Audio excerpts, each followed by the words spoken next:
ಹೋಗ್ಬೇಕು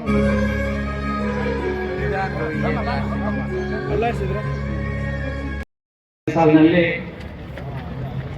2500ರಷ್ಟು ಸದಸ್ಯತ್ವವನ್ನು ಒಳಗೊಂಡ ಸಂಘವು 24-25ನೇ ಸಾಲಿನಲ್ಲಿ ಹಳೆ ಸದಸ್ಯರನ್ನು ಅವರ ಒಟ್ಟಿಗೆ ಇನ್ನು 300 ಜನ ಸದಸ್ಯರನ್ನು ನೋಂದಾಯಿಸುವ ಗುರಿಯನ್ನು ಇಟ್ಟುಕೊಂಡು ಕಾರ್ಯರೂಪಕ್ಕಿಳಿದ ಸಂಘವು ಆಡಳಿತ ಮಂಡಳಿ ಅಧ್ಯಕ್ಷರು, ಉಪಾಧ್ಯಕ್ಷರು, ನಿರ್ದೇಶಕರ ಸಹಕಾರದಿಂದ 300ರ ಗುರಿ ಮೀರಿ 401 ಸದಸ್ಯತ್ವವನ್ನು ನೋಂದಾಯಿಸುವ ಮೂಲಕ 34% ಹೆಚ್ಚಿನ ಪ್ರಗತಿ ಸಾಧಿಸಿರುತ್ತದೆ. ಈ ರೀತಿಯಾಗಿ ಸದಸ್ಯತ್ವದ ಷೇರು 4,01,000 ರೂಪಾಯಿಗಳಿಗೂ ಹೆಚ್ಚು 4,01,000 ರೂಗಳು ಹಾಗೂ ಹೆಚ್ಚುವರಿ ಷೇರು 1,40,900 ಮತ್ತು ಎ ವರ್ಗದ ಸಹಕಾರ ಸಂಘಗಳಿಂದ 30,000 ರೂಗಳು ಒಟ್ಟು ಸೇರಿ 5,71,900 ರೂಗಳಷ್ಟು ಸಂಗ್ರಹಿಸಲಾಗಿರುತ್ತದೆ. ಈ ರೀತಿಯಾಗಿ 31/3/2025ರವರೆಗೆ ಒಟ್ಟು ಷೇರು ಬಂಡವಾಳ 40,24,585 ರೂಗಳಿಗೆ ಹೆಚ್ಚಿಸಿಕೊಂಡು ಒಟ್ಟು ಷೇರು ಬಂಡವಾಳದ 40,24,585 ರೂಗಳು ಹೆಚ್ಚಿಸಿಕೊಂಡಿರುತ್ತೇವೆ. ಎ ವರ್ಗದ ಸದಸ್ಯ ಸಂಘಗಳ ಷೇರು ಬಂಡವಾಳವನ್ನು 29,24,585 ರೂಗಳು ಸಂಗ್ರಹ ಮಾಡಿ ಶೇಕಡಾವಾರು 72.67ರಷ್ಟು ಹೆಚ್ಚಿಸಿಕೊಂಡಿರುತ್ತೇವೆ. ನೋಂದಾಯಿಸಿಕೊಂಡಿರುವ ಎಲ್ಲ ಷೇರುದಾರರಿಗೂ ಗುರುತಿನ ಚೀಟಿ ಅಂದರೆ ಸ್ಮಾರ್ಟ್ ಕಾರ್ಡ್ ಮತ್ತು ಶೇರ್ ಸರ್ಟಿಫಿಕೇಟ್ ನೀಡಲು ಕ್ರಮ ಇಡಲಾಗಿರುತ್ತದೆ. ಸಂಘವು 2024-25ನೇ ಸಾಲಿನಲ್ಲಿ ಮರಣ ಹೊಂದಿದ 5 ಜನ ಷೇರುದಾರ ಸದಸ್ಯರಿಗೆ ತಲಾ 2,500 ರೂಪಾಯಿಗಳಂತೆ ಒಟ್ಟು 12,500 ರೂಗಳನ್ನು ಮರಣ ಪರಿಹಾರ ನಿಧಿಯಿಂದ ನೀಡಲಾಗಿರುತ್ತದೆ. ಸಂಘದಲ್ಲಿ ಷೇರುದಾರರನ್ನು ಹೆಚ್ಚಿಸಿಕೊಳ್ಳುವ ರೀತಿಯಲ್ಲಿ ನಮ್ಮ ಸಂಘವೂ ಸಹ ವಿವಿಧ ಸಹಕಾರ ಸಂಘಗಳಲ್ಲಿ ತಮ್ಮ ಹೂಡಿಕೆಯನ್ನು ಷೇರು ರೂಪದಲ್ಲಿ ಬಂಡವಾಳ ಹೂಡಿ ಅದರಂತೆ ಕರ್ನಾಟಕ ರಾಜ್ಯ ಮಾರಾಟ ಮಹಾಮಂಡಳಿಯಿಂದ ನಮ್ಮ ಹೂಡಿಕೆಗೆ ಅನುಗುಣವಾಗಿ 20% ಡಿವಿಡೆಂಡ್ ಪ್ರಕಾರ 1 ಲಕ್ಷ ರೂಗಳನ್ನು ಸ್ವೀಕರಿಸಿರುತ್ತೇವೆ. ಅದೇ ರೀತಿ ಕ್ರಿಪ್ಟೋ ಸಂಸ್ಥೆಯಿಂದ 2,000 ರೂಗಳು ಡಿವಿಡೆಂಡ್ ಪಡೆದಿರುತ್ತೇವೆ. ಪ್ರಧಾನಮಂತ್ರಿ ಜನೌಷಧಿ ಪ್ರೋತ್ಸಾಹ ಧನದಿಂದ 32,36,679 ಒಟ್ಟು ಸೇರಿ ಪ್ರೋತ್ಸಾಹ ಧನ ಲಾಭಾಂಶ 2 ಸೇರಿ 4,25,679 ರೂಗಳನ್ನು ಡಿವಿಡೆಂಡ್ ಮತ್ತು ಪ್ರೋತ್ಸಾಹ ಧನ ರೂಪದಲ್ಲಿ ಪಡೆದಿರುತ್ತೇವೆ. ಹೂಡಿಕೆಗಳ ಮೇಲೆ ಬಡ್ಡಿ ರೂಪದಲ್ಲಿ 40,088 ರೂಗಳು ಆದಾಯವಾಗಿ ಪಡೆದಿರುತ್ತೇವೆ ಮತ್ತು ಇತರೆ ಮೂಲಗಳಿಂದ 2,57,156 ರೂಗಳನ್ನು ಲಾಭವಾಗಿ ಪಡೆದಿರುತ್ತೇವೆ. ಸಂಸ್ಥೆಯಲ್ಲಿನ ರಸಗೊಬ್ಬರ ಮಳಿಗೆ ಪಡಿತರ ವಿತರಣೆಯನ್ನು ಆಧಾರ್ ಲಿಂಕ್ ವ್ಯವಸ್ಥೆ ಮಾಡಲಾಗಿರುತ್ತದೆ. ಸಂಸ್ಥೆಯಲ್ಲಿನ ಎಲ್ಲಾ ರೀತಿಯ ರೂಪಿಸಲಾಗಿರುತ್ತದೆ. 2024-25ನೇ ಸಾಲಿನಲ್ಲಿ 2 ಕೋಟಿಗಳಷ್ಟು ವ್ಯಾಪಾರ ಗುರಿಯನ್ನು ಹೊಂದಲಾಗಿತ್ತು. ಅದರಂತೆ ಆಹಾರ ಪದಾರ್ಥಗಳ ಮಾರಾಟದಿಂದ 1,47,727 ರೂಗಳು, ಶುದ್ಧ ಕುಡಿಯುವ ನೀರಿನ ವಿತರಣೆಯಿಂದ 87,010 ರೂಗಳು, ಸ್ಟೇಷನರಿ ಮತ್ತು ಜೆರಾಕ್ಸ್ನಿಂದ 2,22,83,990 ರೂಗಳು, ಇ ಸ್ಟ್ಯಾಂಪ್ ಮಾರಾಟದಿಂದ 64,77,720 ರೂಪಾಯಿಗಳು, ರಸಗೊಬ್ಬರ ಮಾರಾಟದಿಂದ 47,29,450 ರೂಗಳು, ಪ್ರಧಾನಮಂತ್ರಿ ಜನೌಷಧಿ ಮಾರಾಟದಿಂದ 51,88,847 ರೂಗಳು, ಒಟ್ಟು ಸೇರಿ 1,90,68,364 ರೂಗಳಷ್ಟು ವಹಿವಾಟು ಮಾಡಿ 15,91,786 ರೂಗಳಷ್ಟು ವ್ಯಾಪಾರ ಲಾಭವನ್ನು ಮಾಡಲಾಗಿರುತ್ತದೆ. ಸಂಘವು Canara bank, DCC bank, Indian ಬ್ಯಾಂಕ್ಗಳಲ್ಲಿ ವಹಿವಾಟು ನಡೆಸಲಾಗಿದ್ದು ಖಾತೆಗಳನ್ನು ಹೊಂದಲಾಗಿರುತ್ತದೆ. ಸಂಘವು ತನ್ನಲ್ಲಿನ ವ್ಯವಹಾರಗಳ ಬಗ್ಗೆ 4 ವಿವಿಧ ದಾಖಲೆಗಳನ್ನು ನಿರ್ವಹಿಸಿ, ಖಾತೆಗಳನ್ನು ನಿರ್ವಹಿಸಿ, ದಾವೆಗಳನ್ನು ನಿರ್ವಹಿಸಿ ಅಂದ್ರೆ ಕೋರ್ಟ್ನಲ್ಲಿ ಕೇಸುಗಳಿದೆ ಸಂಘದ್ದು ಅವ್ಯವಹಾರಗಳು ನಡೆಸಿರೋ ಬಗ್ಗೆ.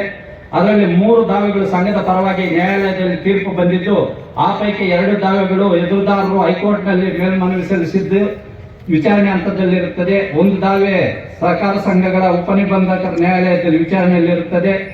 24-25ನೇ ಸಾಲಿನಲ್ಲಿ 15,91,786 ರೂಗಳ ವ್ಯಾಪಾರ ಲಾಭ, 23,93,778 ರೂಗಳು ಇತರೆ ಲಾಭಗಳು ಮತ್ತು ಬಾಡಿಗೆಗಳು ಒಟ್ಟು ಸೇರಿ ಆಡಳಿತಾತ್ಮಕ ವೆಚ್ಚಗಳು 34,45,028 ರೂಗಳು ಕಳೆದು ಕಟ್ಟಡ ಸೌಕಳಿ 3,54,253 ರೂಪಾಯಿ, ಚರಾಸ್ತಿ ಸೌಕಳಿ 2,18,513, ಸಿಬ್ಬಂದಿ ಗ್ರಾಜ್ಯುಟಿ 20,000, ಲೆಕ್ಕ ಪರಿಶೋಧಕರ ನಷ್ಟ 70 ಲಕ್ಷ ರುಗಳನ್ನು ಸಂಪೂರ್ಣವಾಗಿ ಕಳೆದು ನಿವ್ವಳ ಲಾಭದ ಹಾದಿಗೆ ಬಂದಿರುತ್ತದೆ.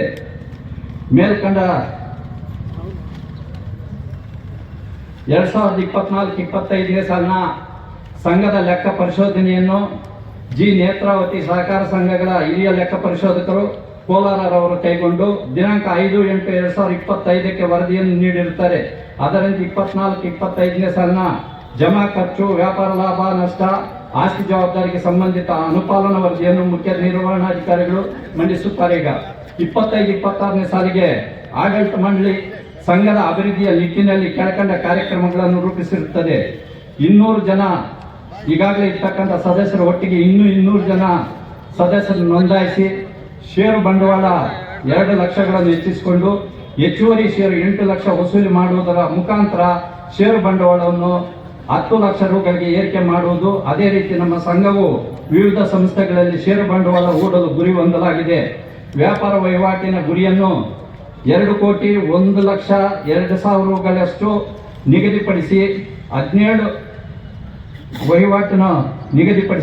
17 ಲಕ್ಷ ರುಗಳ ವ್ಯಾಪಾರ ಲಾಭ ನಿರೀಕ್ಷಿಸಲಾಗಿದೆ. ಸಂಘದಿಂದ ನಬಾರ್ಡ್ ಮತ್ತು ಸರ್ಕಾರದ ಸಹಯೋಗದೊಂದಿಗೆ ಅಕ್ಕಿಗಿರಣಿ ಆವರಣದಲ್ಲಿ ಪ್ರಸ್ತುತ ಇರುವ ವಾಣಿಜ್ಯ ಕಟ್ಟಡ ಹಿಂಭಾಗ ಮತ್ತು ಕಟ್ಟಡದ ಮೇಲೆ ಕಟ್ಟಡ ನಿರ್ಮಾಣ ಮಾಡಿ ತಾಲೂಕಿನ ಸಮಸ್ತ ರೈತರ ಅನುಕೂಲಕ್ಕಾಗಿ ಒಂದೇ ಸೂರಿನಡಿ ರಸಗೊಬ್ಬರ, ಕೃಷಿ ಯಂತ್ರೋಪಕರಣಗಳು, ಬಿತ್ತನೆ ಬೀಜಗಳು, ಕೀಟನಾಶಕಗಳು, ಸಾವಯವ ಗೊಬ್ಬರಗಳು ದೊರೆಯುವಂತೆ ಯೋಜನೆ ರೂಪಿಸಿ ಅದರೊಂದಿಗೆ ರೈತರ ಕಲ್ಯಾಣಕ್ಕಾಗಿ ರೈತ ಸಮುದಾಯ ಭವನ ನಿರ್ಮಾಣ ಮಾಡಲು ಯೋಜಿಸಲಾಗಿದೆ. ಈ ನಿಟ್ಟಿನಲ್ಲಿ ಅಕ್ಕಿಗಿರಣಿ ಆವರಣದ 2 ಎಕರೆ 31 ಗುಂಟೆ ವಿಸ್ತೀರ್ಣದ ಸ್ಥಳವು ಕೈಗಾರಿಕಾ ಉದ್ದೇಶಕ್ಕಾಗಿ ಪರಿವರ್ತನೆ ಇದ್ದು, ಸದರಿ ಪರಿವರ್ತನೆಯನ್ನು ವಾಣಿಜ್ಯ ಪರಿವರ್ತನೆಯಾಗಿ ಬದಲಾಯಿಸಲು ಮಾನ್ಯ ಶಾಸಕರು ಮುತುವರ್ಜಿ ವಹಿಸಿ ಅವರ ಶ್ರಮದಿಂದ ಸರ್ಕಾರದಲ್ಲಿ ವಾಣಿಜ್ಯ ಉದ್ದೇಶಕ್ಕಾಗಿ ಭೂ ಪರಿವರ್ತನೆ ಮಾಡಿಕೊಟ್ಟಿರುತ್ತಾರೆ. ತಾಲೂಕಿನ ಪರವಾಗಿ ಧನ್ಯವಾದಗಳನ್ನು ಅರ್ಪಿಸುತ್ತೇವೆ. 2024-25ನೇ ಸಾಲಿನಲ್ಲಿ ಆಡಳಿತಾತ್ಮಕ ವೆಚ್ಚಗಳನ್ನು, ಇತರೆ ಖರ್ಚುಗಳನ್ನು ಕಡಿಮೆ ಮಾಡಲು ಯೋಜಿಸಲಾಗಿದೆ. ಹೆಚ್ಚಿನ ಲಾಭದ ಕಡೆ ಕೊಂಡೊಯ್ಯಲು ಕ್ರಮವಿಡಲಾಗಿರುತ್ತದೆ.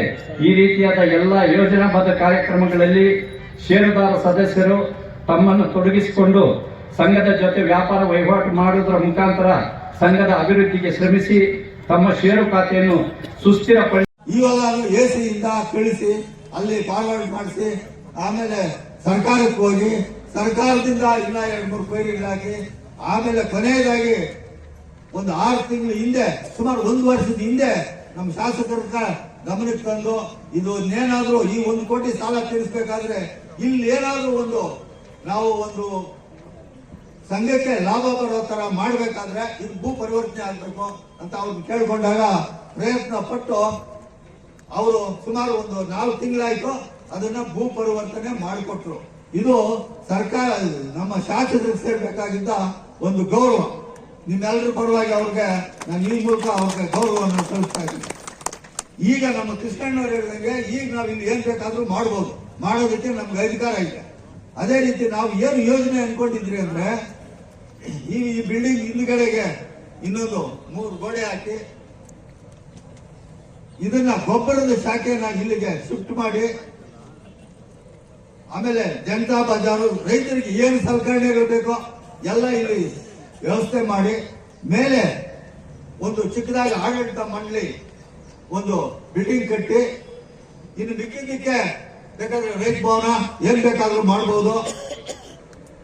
ಆಮೇಲೆ ಆ ಹಿಂದಿನ ಸಾಲವನ್ನು ಸಹ ತೀರಿಸಬೇಕು. ಇವಾಗ ನಾವೇನಿದ್ದೀವಿ ಸಾಲ ತೀರಿಸಬೇಕಾದ್ರೆ ಇಲ್ಲಿ ಯೋಜನೆ ರೂಪಿಸಬೇಕು. ಈ ಯೋಜನೆ ರೂಪಿಸಬೇಕಾದ್ರೆ ಈಗ ಅಕ್ಟೋಬರ್ 12ನೇ ತಾರೀಕು ಚುನಾವಣೆ ಬರ್ತಾ ಇದೆ. ನಾವು ಕೈ ಹಾಕಲಿಲ್ಲ, ಯಾಕಂದ್ರೆ ಚುನಾವಣೆ ಹತ್ತಿರದಲ್ಲಿತ್ತು. ನಾವು ಏನೋ ಯೋಜನೆ ಇಡೋದು, ನೀವೆಲ್ಲ ಸೇರಿ ಯಾರನ್ನ ಎಲೆಕ್ಟ್ ಮಾಡ್ತಿರೋ ಅವರು ಬೇರೆ ಗಮನ ಆಗಿದ್ದು ಅದೆಲ್ಲ ಸಂಸ್ಥೆಗೆ ತೊಂದರೆ ಆಗ್ಬಾರ್ದು, ಒಂದೇ ಉದ್ದೇಶ ಇಟ್ಟು ಮಾಡಬೇಕು ಅಂತೇಳಿ ಅದನ್ನ ನಿಮಗೆ ಬಿಟ್ಟಿದ್ವಿ.